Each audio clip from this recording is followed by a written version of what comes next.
ಕಾನೂನಿಗೆ ಗೌರವ ಕೊಡದ RSSಗೆ,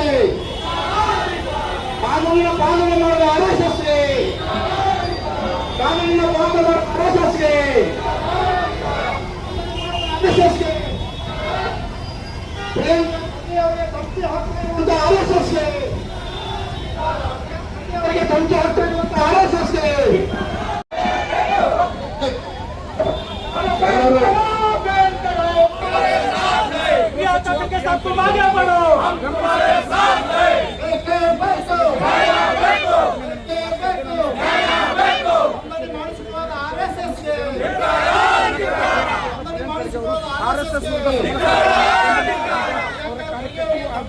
ವಿವಿಧ ಸಂಘಟನೆಯ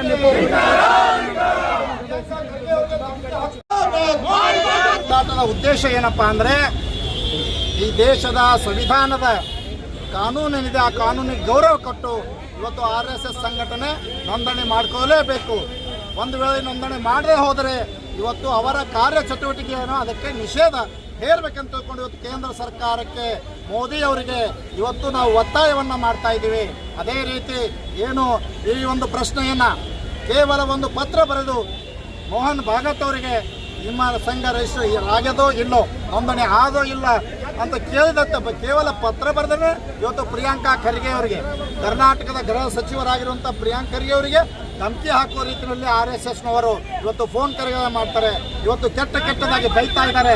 ಇವತ್ತು ಜೀವ ಹಾನಿ ಮಾಡುವಂಥ ಒಂದು ಹುನ್ನಾರವನ್ನು ಮಾಡ್ತಾ ಇದ್ದಾರೆ. ಇದನ್ನು ಖಂಡಿಸಿ ಇವತ್ತು ಪ್ರಿಯಾಂಕಾ ಖರ್ಗೆ ಅವರಿಗೆ ಇವತ್ತು ಕೇಂದ್ರ ಸರ್ಕಾರ ಇವತ್ತು Z+ ಸೆಕ್ಯೂರಿಟಿ ಕೊಡಬೇಕಂತ ತಿಳ್ಕೊಂಡು ನಾವು ಈ ಸಂದರ್ಭದಲ್ಲಿ ಒತ್ತಾಯ ಮಾಡಲಿಕ್ಕೆ ಈ ಒಂದು ಹೋರಾಟ ರಿಜಿಸ್ಟ್ರೇಷನ್ ಮಾಡಬೇಕು. RSSನವರು ನೋಂದಣಿ ಮಾಡಿಕೊಂಡೇ ಮುಂದುವರಿಬೇಕು. ಇವತ್ತು ಪ್ರಿಯಾಂಕಾ ಖರ್ಗೆ ಅವರಿಗೆ ಏನು ಧಮಕಿ ಹಾಕ್ತಾ ಇದ್ದಾರೆ, ಅವರಿಗೆ ಇವತ್ತು ಕೇಂದ್ರ ಸರ್ಕಾರ ಸೆಕ್ಯೂರಿಟಿ ಕೊಡಬೇಕು. ಒಂದು ವೇಳೆ ಏನಾದರೂ ಹೆಚ್ಚು ಕಮ್ಮಿ ಆದರೆ ಅದು ಕೇಂದ್ರ ಸರ್ಕಾರನೇ ಹೊಣೆ. ಅದಕ್ಕೆ ನಾವು ಸರ್ಕಾರಕ್ಕೆ ಒತ್ತಾಯವನ್ನು ಮಾಡಲಿಕ್ಕೆ ಈ ಒಂದು ಹೋರಾಟವನ್ನು ರೂಪಿಸಿದ್ದೇವೆ.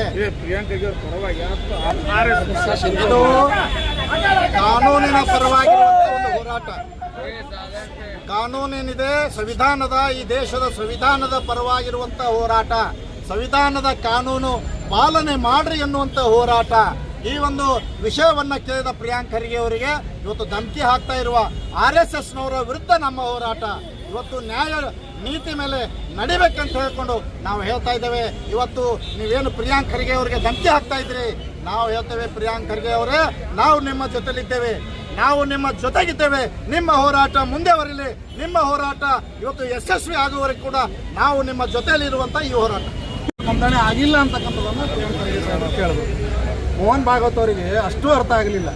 ಅವರು ಸಂಘಟನೆ ಪ್ರಮುಖರಾಗಿ ಈ ದೇಶದಲ್ಲಿ ಈ ದೇಶದ ಕಾನೂನಿನ ಚೌಕಟ್ಟಿನಲ್ಲಿ ಎಲ್ಲ ಸವಲತ್ತುಗಳನ್ನು, ಸರ್ಕಾರಿ ಸವಲತ್ತುಗಳನ್ನು ಏನು ಅನುಭವಿಸ್ತಾ ಇರ್ತಕ್ಕಂಥ ಮಾನ್ಯ ಭಾಗವತರವರು RSS ಬಗ್ಗೆ ಯಾಕೆ ನೋಂದಣಿ ಆಗಿಲ್ಲ ಅಂತಕ್ಕಂಥದ್ದನ್ನು ಹೇಳಬೇಕೇ ವಿನಃ ಧರ್ಮಗಳ ಇಲ್ಲಿ ಮಧ್ಯದಲ್ಲಿ ತರಲಕ್ಕಂಥದ್ದು ಅಲ್ಲ. ಯಾಕಂತೇಳಿ ಇವ್ರದ್ದು ಧರ್ಮದ ಮಧ್ಯದಲ್ಲೇ ಬೀಜ ಬಿತ್ತಿ, ವಿಷ ಬೀಜವನ್ನು ಬಿತ್ತಿ ರಾಜಕೀಯ ಮಾಡ್ತಕ್ಕಂಥ ಹುನ್ನಾರ ನಡೆಸ್ತಕ್ಕಂಥದ್ದು. ಇವತ್ತು ಕೇಂದ್ರ ಸರ್ಕಾರಕ್ಕೆ RSS ಅನ್ನ ರಿಮೋಟ್ ಕಂಟ್ರೋಲ್ ಕೆಲಸ ಮಾಡ್ತಾ ಇದೆ. ಇವ್ರು ಹೇಳ್ದಂಗೆ ಅದು ಕಳ್ತದೆ. ಇವತ್ತು ಭಾಗವತ್ ಅವರು ಧರ್ಮ ರಿಜಿಸ್ಟರ್ ಆಗಿಲ್ಲ ಅಂತಕ್ಕಂಥವ್ರು ಇವತ್ತು ಸರ್ಕಾರ ನಾವು ರಿಜಿಸ್ಟರ್ ಮಾಡಲ್ಲ, ನೋಂದಣಿ ಮಾಡಲ್ಲ ಅಂತ ಹೇಳ್ತಕ್ಕಂಥವ್ರು ಈ ಸರ್ಕಾರದ ಸವಲತ್ತು ಪಡ್ಲಿಕ್ಕೆ ನಾಚಿಕೆ ಆಗಲ್ಲ ಅವರಿಗೆ? ಯಾಕೆ ಪಡಿಬೇಕು ಈ ಸರ್ಕಾರದ ಸವಲತ್ತುಗಳನ್ನು?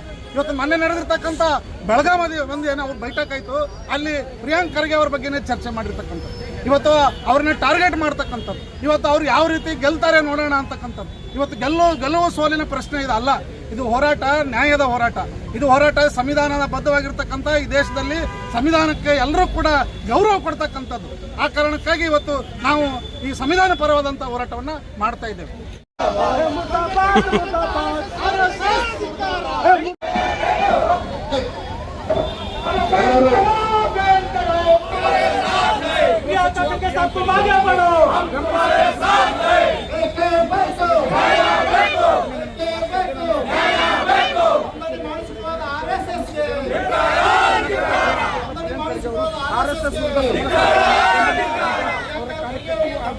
ವಿವಿಧ ಸಂಘಟನೆಯ